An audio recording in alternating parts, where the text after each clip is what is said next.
Potom, ako ho v posledných dňoch vojny zajali Sovieti, bol Rochus Misch odvezený do Moskvy, vypočúvaný celé týždne a bez súdneho procesu poslaný do rôznych táborov gulagu.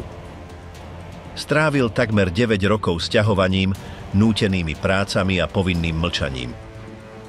Keď sa v roku 1954 vrátil do Berlína, založil si malý obchod a žil nenápadne. Po 10 ročia opakoval, že je len Hitlerovým telefonistom a vyhýbal sa akejkoľvek diskusii o minulosti. V posledných rokoch začal hovoriť a robil to bez toho, aby čokoľvek zmenil alebo prejavil ľútosť. Povedal, že nevedel, že sa nepýtal, že si len plnil svoju povinnosť. Ale potom, čo tak dlho mlčal, prečo sa rozhodol prehovoriť, keď ho už nikto nemohol súdiť? Príchod Adolfa Hitlera k moci v roku 1933 znamenal začiatok éry hlbokých a zničujúcich zmien pre Nemecko a svet. Nacistická strana pod jeho vedením rýchlo prevzala vládu nad demokraciou Weimarskej republiky, pričom na upevnenie moci použila kombináciu propagandy, zastrašovania a politických spojenectiev. V prvých rokoch režimu Hitler zaviedol autoritársku štruktúru, ktorá okolo neho sústredila sériu kľúčových postáv, ktoré mali slúžiť na uskutočnenie jeho totalitnej vízie. Nacistický režim sa nespoliehal len na vojenskú silu, ale aj na polovojenské organizácie ako SA, Sturmabteilung a SS, Schutzstaffel, ktoré mali spočiatku bezpečnostné funkcie a kontrolovali demonštrácie, ale časom sa stali piliermi vnútornej represie. SS pod Himmlerovým vedením začala preberať moc a rozširovať svoj vplyv v rámci režimu. Bola zodpovedná za vnútornú bezpečnosť, prenasledovanie odporcov a realizáciu vyhladzovacích politík. Keď sa Tretia ríša upevnila, SS sa konsolidovala ako kľúčová organizácia s jasne definovanou hierarchickou štruktúrou, ktorá sa rýchlo rozšírila, aby pokryla aspekty riadenia moci, tajnej polície a systematického prenasledovania menšín. Títo muži, z ktorých niektorí boli Hitlerovými osobnými dôverníkmi, sa stali najbližšími spolupracovníkmi Führera a boli poverení vykonávaním najtemnejších rozhodnutí režimu. Zatiaľ, čo sa toto všetko dialo vo vysokých kruhoch nacistickej moci, postavy ako Rochus Misch sa začali stávať súčasťou mašinérie režimu. Hoci nepatril k mocenskej elite, Misch bol vybraný, aby sa pripojil k jednej z Hitlerových dôverných jednotiek, Begleitkommando des Führers, ktorá mala na starosti jeho osobnú ochranu a komunikáciu. Rochus Misch sa narodil v Slieskom regióne v roku 1917. Ako dieťa prišiel o rodičov, matka mu zomrela, keď mal len 2 roky a otec, ktorý slúžil ako vojak vo Veľkej vojne, zomrel krátko na to, takže ho vychovávali starí rodičia v jednoduchom prostredí poznačenom nedostatkom.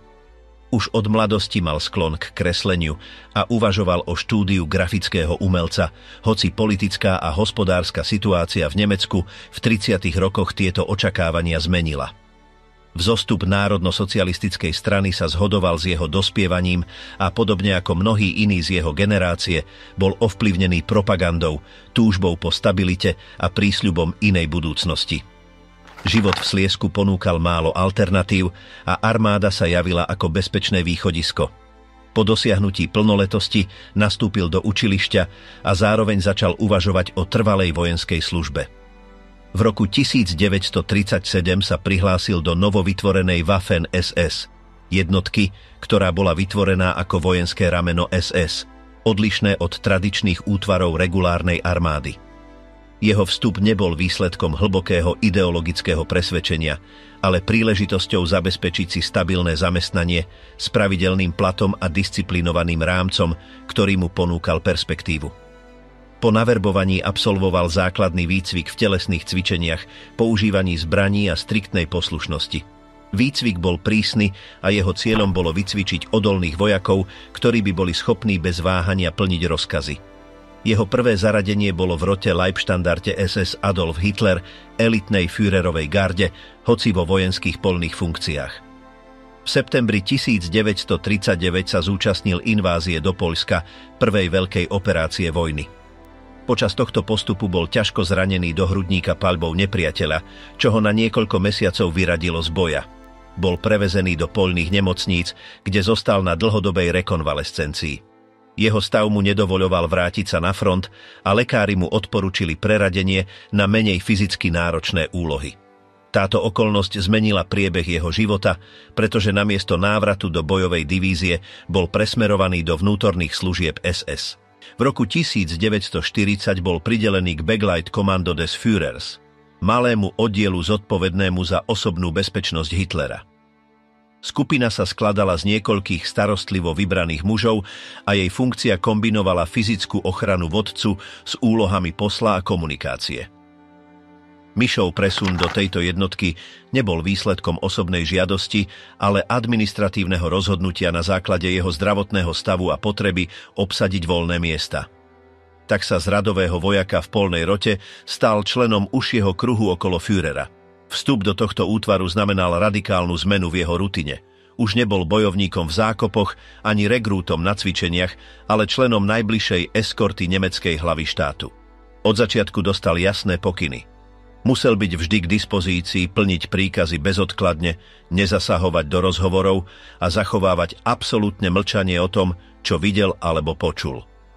Hlavnou normou bola diskrétnosť. Begleitkommando fungovalo ako rozšírenie bezpečnostného aparátu, ale s oveľa prísnejšími internými pravidlami. Priamy kontakt s Hitlerom nebol stály, ale bol možný, čo si vyžadovalo bezúhonné správanie. Nadriadení dali jasne najavo, že akékoľvek pochybenie môže znamenať okamžité vylúčenie.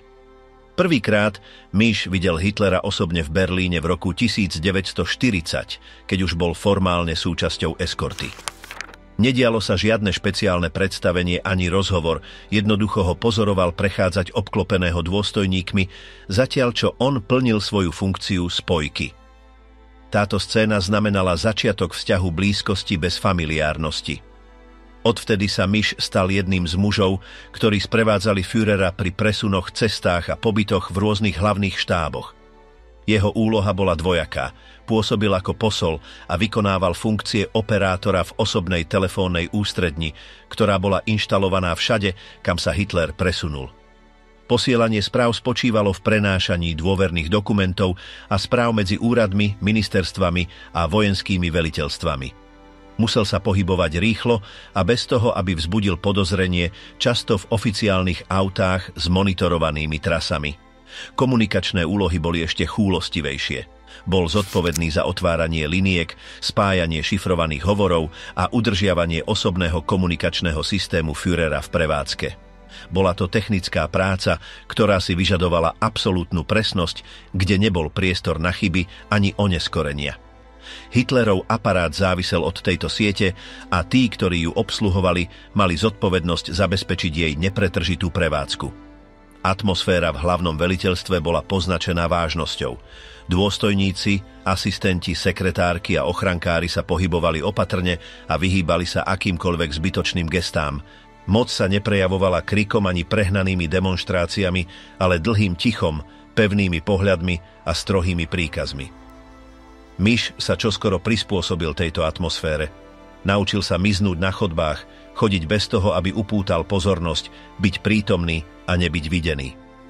Túto schopnosť neviditeľnosti si cenili jeho nadriadení, ktorí ho vo funkcii držali celé roky.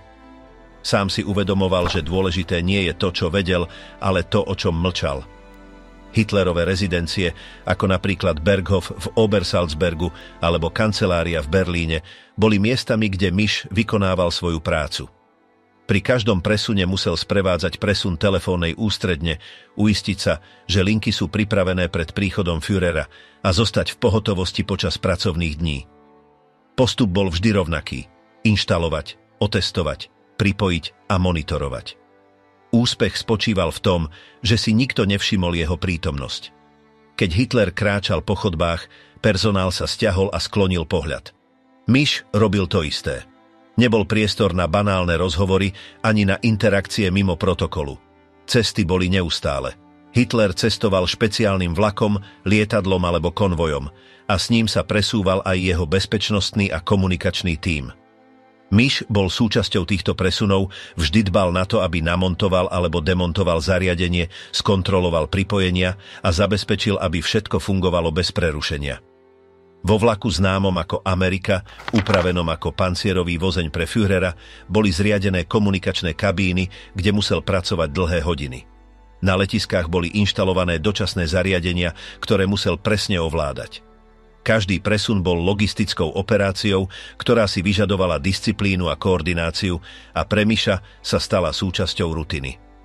Pravidlá dôvernosti boli absolútne. Mal zakázané hovoriť s ostatnými členmi eskorty o akýchkoľvek informáciách, ku ktorým mal prístup. Dokonca ani so svojou manželkou nemohol hovoriť o svojej práci. Tajomstvo bolo neustálou záťažou, ale aj ochranou. Pokyn bol jasný, to, čo sa počulo, sa neopakovalo. Telefónne rozhovory mohli obsahovať citlivé vojenské údaje, mená dôstojníkov alebo strategické pokyny. Miš bol nútený počúvať bez počúvania, zaznamenávať bez pochopenia, plniť bez pýtania. Tento model mlčania definoval celú jeho kariéru v Backlight Commando. Mišov osobný život bol na druhom mieste. Hoci sa mu podarilo počas vojny oženiť a mať chvíle s rodinou, jeho čas bol podmienený smenami v ústredni a cestami s eskortou. Manželstvo sa stalo krátkym priestorom normality uprostred života poznačeného vojnou a tajomstvom. Ani vo svojom súkromnom prostredí nehovoril o tom, čo robil. Bol to múr mlčania aj v jeho dome. V ríšskom kanclérstve, ktoré sa nachádzalo na Voštrase, prevzal úlohu oficiálneho telefonistu Adolfa Hitlera. Jeho miestnosť bola umiestnená na odľahlej chodbe, obklopená kanceláriami asistentov a technických oddelení. Nachádzal sa tam Führerov súkromný komunikačný systém, stôl s káblami, prepínačmi, blikajúcimi svetlami a slúchadlami zavesenými na kovových stojanoch.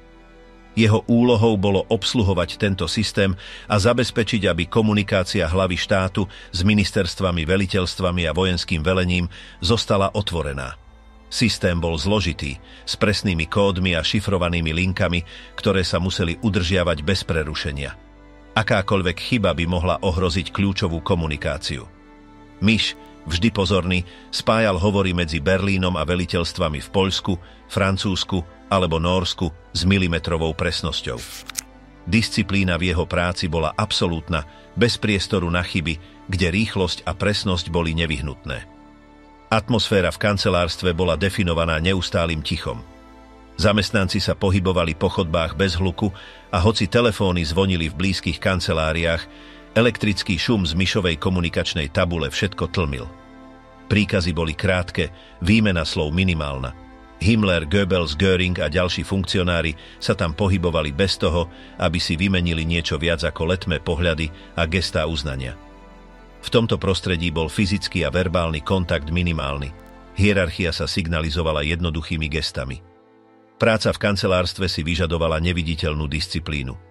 Miš sa rýchlo prispôsobil a naučil sa pozorovať bez toho, aby prejavil reakciu, počúvať bez toho, aby sa zapojil a pohybovať sa bez toho, aby upútal pozornosť. Jeho funkciou nebolo interpretovať ani chápať, čo sa deje, ale zabezpečiť, aby komunikácia fungovala bez prerušenia. Bol postavou, ktorá bola blízko všetkému, ale zároveň mimo všetkého. Sekretárky a iní zamestnanci dodržiavali podobnú rutinu. Venovali sa písaniu prejavov, prepisovaniu dokumentov a príprave oficiálnej korešpondencie, ale rozhovory takmer neexistovali. Správanie bolo odťažené, takmer neosobné. O vojne ani o politike sa nehovorilo, len o každodenných úlohách. Chlad a nedostatok familiárnosti boli súčasťou systému a ticho bolo nepísaným pravidlom. Osobne sa Mišovi podarilo v roku 1942 oženiť s Gerdou, ženou, ktorú poznal pred rokmi.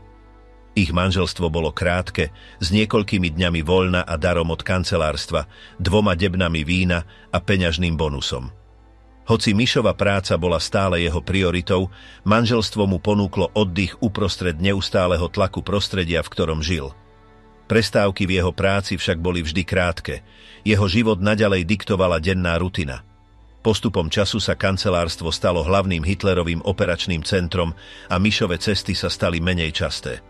Úloha spájať Hitlera s jeho generálmi a inými ministerstvami zaberala dlhé hodiny. Kovový zvuk telefónnych spojení a neustály ruch liniek boli súčasťou jeho každodenného života. Disciplína zostala kľúčová a pracovný rytmus nebol prerušený. Ako sa spojenecké bombardovanie Berlína zintenzívňovalo, bezpečnostné opatrenia v kancelárstve sa posilňovali. V pivniciach, podzemných chodbách a pri pancierových vchodoch boli inštalované ďalšie systémy. Miš pokračoval vo svojej práci v tomto napätom prostredí, v prípade potreby premiestňoval zariadenia a prispôsoboval sa novým podmienkam komplexu. Hoci bomby vonku hučali, komunikačný systém musel naďalej fungovať. Presťahovanie kancelárií do podzemnej časti kancelárstva znamenalo ďalšiu zmenu v dynamike. Hoci ešte nešlo o úplné uzavretie vo Führerbunkri, miesto bolo organizované pod zemou. Priestory sa zmenšovali, okná zmizli a hluk z náletov prenikal cez steny. Podmienky sa stali utláčajúce, ale pracovný rytmus zostal nedotknutý. Sekretárky písali, dôstojníci diktovali rozkazy a telefón neustále zvonil. Uprostred toho všetkého prechádzali chodbami funkcionári, ale rozhovory s nimi takmer neexistovali. Miš zostal na svojom mieste v miestnosti so spojeniami ďaleko od mocenského kruhu. Hoci jeho pozícia bola fyzicky blízko k tým, ktorí robili rozhodnutia, jeho prístup k ním bol takmer nulový. Tento paradox definoval jeho skúsenosť. Vždy prítomný, ale zároveň úplne na okraji. Disciplína mlčania sa preniesla aj do jeho osobného života. Keď navštívil svoju manželku, vyhýbal sa spomínaniu na svoju prácu. Gerda vedela, že musí zachovávať diskrétnosť, že existujú veci, na ktoré sa nedá pýtať. Takto zostal jej domáci život mimo prostredia, v ktorom pracoval, kde tajomstvo a dôvernosť boli najdôležitejšie. Ako vojna postupovala a Berlín trpel čoraz väčším bombardovaním, Mišove pracovné podmienky sa stávali ťažšími. Káble, spojenia a telefónne systémy boli neustále opravované, zatiaľ čo mesto sa okolo neho rozpadalo. Ústredňa však musela naďalej fungovať bez ohľadu na to, čo sa dialo v uliciach. Rutina nebola prerušená. V januári roku 1945, keď už bol Berlín pod neustálym obliehaním sovietskeho delostrelectva, sa Adolf Hitler definitívne presťahoval do Führerbunkra, podzemného komplexu postaveného pod záhradou starého ríšskeho kanclérstva. Tento úkryt, navrhnutý s vystuženými betónovými stenami, ventilačnými systémami a spevnenými chodbami, sa stal posledným operačným centrom režimu.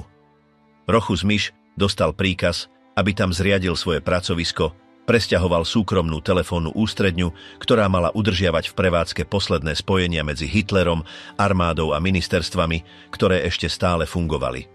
Od tohto momentu sa podzemie stalo jeho jediným svetom. Komplex mal dve úrovne. Vorbunker, bližšie k povrchu, a hĺbšiu úroveň, kde býval Hitler so svojím najbližším kruhom. V týchto úzkých priestoroch bez okien boli zriadené malé spálne, provizórne kancelárie, zasadacia miestnosť, izby pre sekretárky, elektrické kuchyne a osobná Führerova pracovňa. Osvetlenie bolo umelé a blikajúce, vzduch bol plný cigaretového dymu a vlhkosti a hluk generátorov nahradil ticho povrchu. Miš sa usadil v komunikačnej miestnosti, obklopený káblami, prepínačmi a slúchadlami, nútený byť v pohotovosti 24 hodín denne, aby zabezpečil, že telefón funguje. Život pod zemou sa riadil vynútenými rutinami. Jedlo sa podávalo na čas vďaka malým kuchyňam, ktoré pracovali s málom, čo zostalo zo zásob. Podávali sa zmenšené dávky chleba, polievky a kávy, zatiaľ čo zvyšok mesta trpel extrémnym nedostatkom. Smeny sa delili medzi sekretárky, službu konajúcich dôstojníkov a bezpečnostný personál. Nikto nechodil von s výnimkou plnenia nevyhnutných úloh. Kontakt s povrchom takmer neexistoval, okrem chvenia, ktoré prechádzalo stenami, keď sovietske delostrelectvo dopadalo do blízkych ulíc. Hluk bol neustály a v noci ozvena bomb rozochvievala chodby. V týchto týždňoch sa napätie neustále zvyšovalo. Správy, ktoré prichádzali, boli čoraz pochmúrnejšie. Z rôznych posádok hlásili, že už nezostali žiadni muži, že príkazy prichádzali, keď už bolo všetko stratené, alebo že nikto nevedel s istotou, kto velí. Napriek tomu fungovanie bunkra pokračovalo z čistej zotrvačnosti. Hitler naďalej prijímal správy, podpisoval dokumenty a stretával sa s dôstojníkmi, ktorí ešte zostali v Berlíne, ako by sa všetko dalo zachrániť. Atmosféra bola s každým dňom ťažšia, rozhovory boli čoraz kratšie, pohyby striedmejšie a ticho viac prezrádzalo. Všetci vedeli, že koniec je blízko, ale nikto nič nehovoril.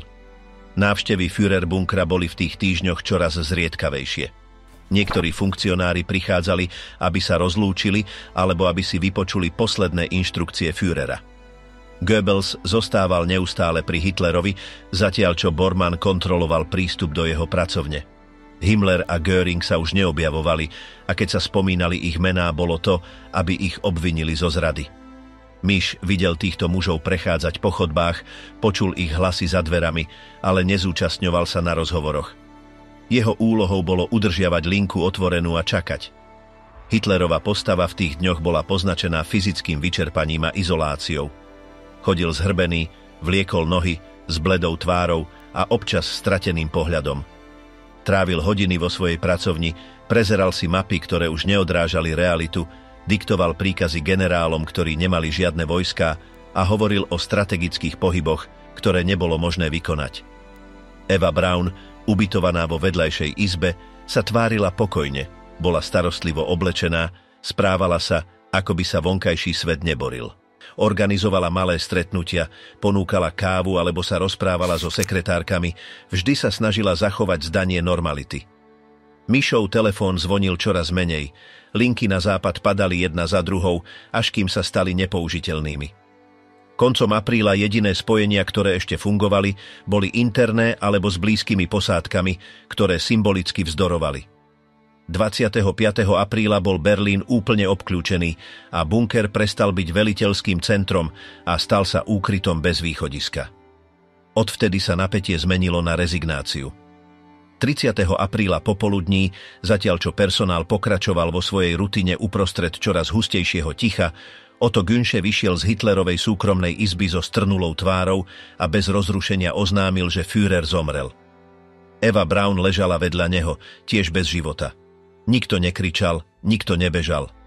Správa sa šírila tlmeným šepotom a okamžite boli splnené vopred dohodnuté pokyny. Zabaliť telá, vyniesť ich do záhrady a spáliť ich benzínom na popol. Miš nebol priamo svedkom scény vonku, ale z komunikačnej miestnosti cítil zápach dymu, teplo stúpajúce po schodoch a ťažké ticho tých, ktorí sa vrátili. Günsche mal uniformu špinavú. Bormann zostal na chodbách bez slova a Goebbels pokračoval vo svojej funkcii s vyhasnutým výrazom. Telefón opäť zazvonil s neznámym hlasom, ktorý chcel potvrdiť, čo sa stalo. Miš chvíľu počúval a zložil. Už nebolo čo povedať. V tú istú noc sa tragédia zopakovala s rodinou Goebbels. Magda sa rozhodla, že jej 6 detí neprežije kolaps ríše. Nikto nepočul krik ani plač. Jednoducho sa vedelo, že deti boli odvedené do svojich izieb a už sa nevrátili. Miš sa o tom dozvedel z tichých komentárov, z náhlych pohybov lekárov a asistentov a z náhleho ticha, ktoré prešlo chodbami. Pochopil, že zomreli, hoci to nikdy nevidel na vlastné oči. Atmosféra sa stala ešte hustejšou a poslední, ktorí tam zostali, pochopili, že sa všetko skončilo. V nasledujúcich dňoch sa bunker pomaly vyprázdňoval. Niektorí dôstojníci sa pokúšali uniknúť priechodmi do metra, iní sa snažili dostať k sovietským líniám, aby sa vzdali. Bormann zmizol v chaose a Goebbels, potom ako sa formálne ujal funkcie kancelára namiesto Hitlera, tiež spáchal samovraždu spolu so svojou manželkou. Miš zostal na svojom mieste, kým nedostal príkaz na evakuáciu. Vyšiel jedným z bočných východov, uprostred Berlína v ruinách, s ulicami plnými dymu a zrútenými budovami. Vzal si so sebou len to najnutnejšie, nevediac kam ísť ani ako dlho bude môcť zostať na slobode. Takto sa skončil jeho pobyt v srdci nacistickej moci, pod zemou, svedok posledných dní Tretej ríše, poznačený tichom chodieb Führerbunkra a ozvenami konca, ktorý nepotreboval slová na pochopenie. Po kolapse bunkra, keď zvyšky Tretej ríše zostali pochované pod ruinami Berlína, bol Rochus Miš zatknutý sovietskými silami. Neuskutočnil sa žiadny súd ani obhajoba, naložili ho do nákladného auta bez vysvetlenia. Počas nasledujúcich 9 rokov bol jeho život poznačený výsluchmi, presunmi a vynúteným mlčaním v nejakom kúte Sovietskeho zväzu. Podľa neho nevedeli, čo si s niekým, ako bol on, počať. Nebol vysoký veliteľ, ani nefiguroval v záznamoch o politických rozhodnutiach, ale jeho blízkosť k Hitlerovi mu bránila v tom, aby bol jednoducho prepustený. Prvé mesiace strávil v Lubjanke v Moskve, kde ho denne vypočúvali a kládli mu otázky o posledných dňoch Führera, tajných stretnutiach, menách, na ktoré si pamätal a o tom, čo sa stalo v tých posledných hodinách, hoci on trval na tom, že tam nebol. Hovoril, že nič nevie a že si nemôže vymyslieť to, čo nevidel. Neskôr ho poslali do táborov nútených prác na Sibíri. Nebol jediný, ale na rozdiel od iných, Miš nikdy nemal formálny proces.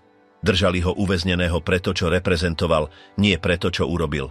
Sám hovoril, že ho nikdy neudreli, aby ho zabili, ale aby ho zlomili, že chceli, aby podpísal vyhlásenia, aby dal mená, aby ponúkol užitočný príbeh, ale on trval na tom, že bol technik, nie zločinec. Počas rokov, ktoré strávil vo väzení, jeho rodina nevedela, či je živý alebo mŕtvy. Jeho manželka si myslela, že zmizol, neboli žiadne listy ani správy.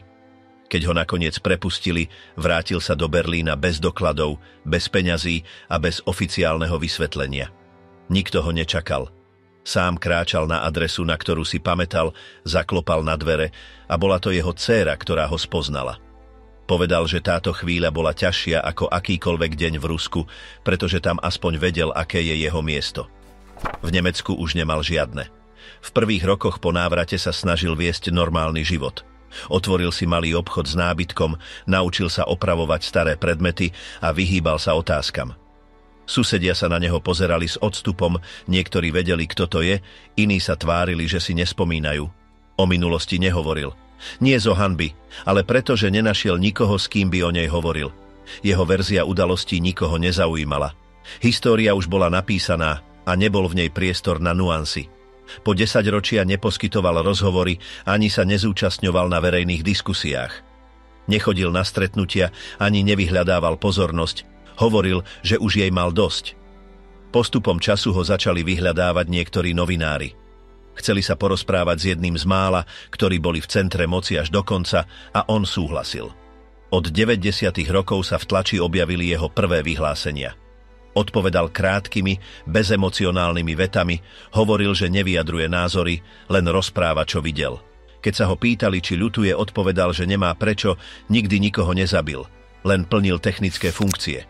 Pre mnohých znel tento postoj ako popieranie, pre iných to bol len hlas niekoho, kto prežil skúsenosť bez toho, aby ju úplne pochopil.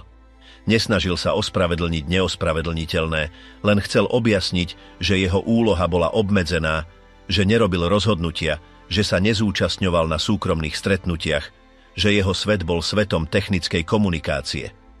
Nehovoril o ideológii ani o zdieľanej zodpovednosti, len o funkciách a rutinách.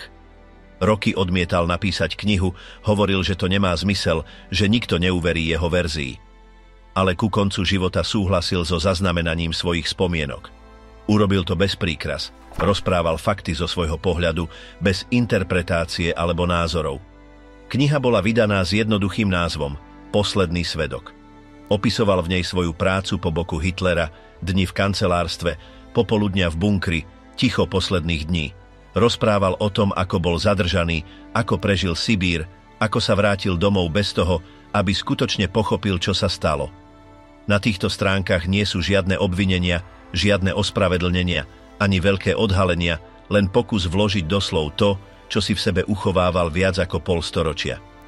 Niektorí ho kritizovali za to, že neprejavil ľútosť, iní to považovali za cenné, pretože neprekrúcal to, čo prežil. On zostal neoblomný, nehľadal rehabilitáciu ani potlesk, zvykol hovoriť, že len opisuje, čo zažil, bez vydávania súdov alebo názorov. V jednom z neskorších rozhovorov sa ho spýtali, čo si myslí o Hitlerovi. Odpovedal, že pre neho nebol monštrum, že sa k nemu správal s rešpektom, že ho vnímal ako prísneho, ale správneho šéfa a že ho nikdy nepočul zvýšiť hlas. Táto veta vyvolala kontroverziu, ale on ju neodvolal. Hovoril, že každý má svoj vlastný obraz o Führerovi a že ten jeho nič nezmení na tom, čo sa stalo.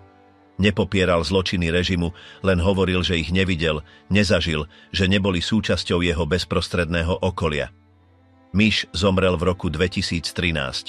Bol pochovaný diskrétne, bez pocty alebo pocty. Niektoré združenia protestovali proti tomu, že sa mu vôbec venovali médiá, iné obhajovali jeho právo rozprávať svoj príbeh. Nakoniec bol život Rochusa Miša zredukovaný na spomienku svedka, ktorý sprevádzal moc bez toho, aby bol jej súčasťou. Jeho existencia prešla vojnou, porážkou, väzením a návratom do krajiny, ktorá ho už nepoznala. Nikdy neprestal trvať na tom, že jeho práca bola technická, nie politická, a že to, čo ho držalo toľké roky v tichu, bol zvyk plniť rozkazy bez spochybňovania. Zomrel ako posledný z mužov, ktorí zostali v bunkri a držal sa myšlienky, že jeho príbeh nič nezmení. Jeho príbeh zostal ako nepríjemná stopa, umiestnená medzi rutinou telefonistu a tieňom režimu, ktorý poznačil 20. storočie.